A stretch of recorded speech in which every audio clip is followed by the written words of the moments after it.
السلام علیکم ورحمۃ اللہ وبرکاتہ۔ اعوذ باللہ من الشیطان الرجیم، بسم اللہ الرحمن الرحیم۔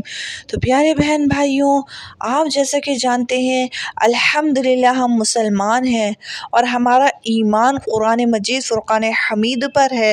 ہمارا ایمان نبی پاک علیہ الصلاۃ والسلام کے ہر ایک قول پر ہے، اور مسلمان ہونے کے ساتھ ہم جانتے ہیں کہ ہمارا کیا ادب ہے، کیا دین ہے، اور کیا اللہ تبارک و تعالیٰ کے حکم ہے، اور کیا نبی کریم صلی اللہ علیہ وسلم نے ہمیں ارشادات عطا فرمائے جس کے اوپر ہمیں چل کر اپنی دنیا اور آخرت سنوارنی ہے۔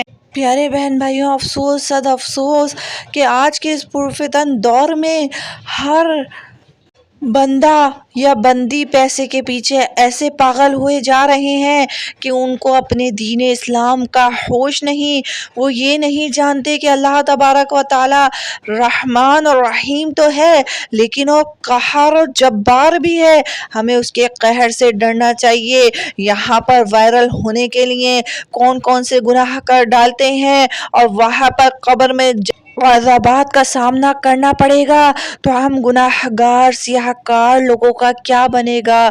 تو پیارے بہن بھائیوں، بہت افسوس ہوا کچھ باتیں جب میں اپنے ریلیٹیوز کے یہاں گئی، معلوم ہوا کہ کچھ اچھا بھی نہیں لگ رہا کسی کے بارے میں کچھ کہتے ہوئے۔ بس اللہ تبارک و تعالی ہمیں محفوظ فرمائے۔ سمجھدار کے لیے اشارہ کافی ہے۔ اللہ تبارک و تعالی نیک پابند شریعت بنائے کہ 2 کروڑ یا 1 کروڑ یا 3 کروڑ کمانا، وائرل ہو جانا ایسی حرکت کر کے جو میرے رب کو ناراض کرنے والی ہے۔ آپ کو پتہ ہے اسلام میں جو ہے وہ پردہ کا حکم ہے، اور کس طرح ہمیں پردہ کرنا ہے یہ آپ جانتے ہیں۔ بے پردگی اللہ اور رسول کی نافرمانی ہے۔ بے پردگی اللہ کی رحمت سے دوری اور لعنت کا سبب ہے۔ بے پردگی جہنم میں لے جانے والا کام ہے۔ بے پردگی بروز قیامت اندھیرے کا باعث ہے۔ بے پردگی معاشرے میں فحاشی پھیلاؤ کا ذریعہ ہے۔ بے پردگی رسوائی کا باعث بنتی ہے۔ بے پردگی غیر مسلم کی سازش ہے۔ بے پردگی فطرت کے برعکس ہے۔ بے پردگی نوجوان نسل کی تباہی کا بہت بڑا ذریعہ ہے۔ جو ہمارے معاشرے میں گندگی پھیلائی جا رہی ہے، اللہ تبارک و تعالی بس ایسوں کو ہدایت نصیب فرمائے جو کہ گندگی پھیلانے والے ہیں۔ اللہ تبارک و تعالی ان کو بھی ہدایت نصیب فرمائے۔ صرف دعا کر سکتے ہیں، اس کے علاوہ کیا کر سکتے ہیں؟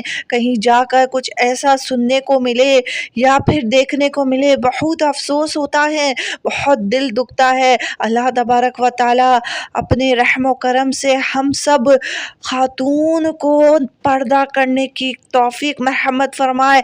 حضرت فاطمہ الزہرا، اما عائشہ، ان سب کے نیک اور پردہ دار ہونے کا صدقہ اللہ تبارک و تعالی ہم سب خواتین کو بھی پردہ دار بنا دے۔ اللہ تبارک و تعالی ہمارے دل میں خشیت الہی پیدا ہو جائے، یعنی اللہ تبارک و تعالی کا ڈر، اور اس دنیا کی گندگی سے نفرت ہو جائے۔ یقین کیجئے ایسا افسوس کا مقام ہے، اور آج چھوٹے چھوٹے بچوں کے ہاتھوں میں موبائل دے دیا جاتا ہے۔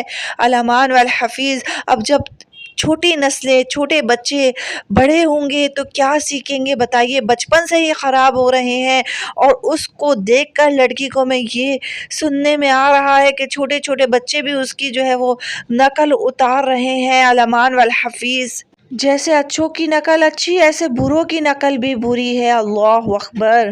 پیارے بہن بھائیوں، آپ سب بھی کامنٹ سیکشن میں اپنی رائے کا اظہار ضرور دیجیے گا۔ آپ سب سے گزارش ہے کہ چینل کو سبسکرائب نہیں کیا سبسکرائب کر دیں۔ میرے چینل پہ اچھی اچھی دینی باتیں واقعات بتاتی ہوں، ساتھ ہی بیل آئیکن ہے اس کو بھی دبا دیجیے تاکہ آنے والی نئی نوٹیفیکیشن آپ تک پہنچ سکے۔ صدقہ جاریہ سمجھ کے لائک اور شیئر کر دیں۔ اللہ حافظ۔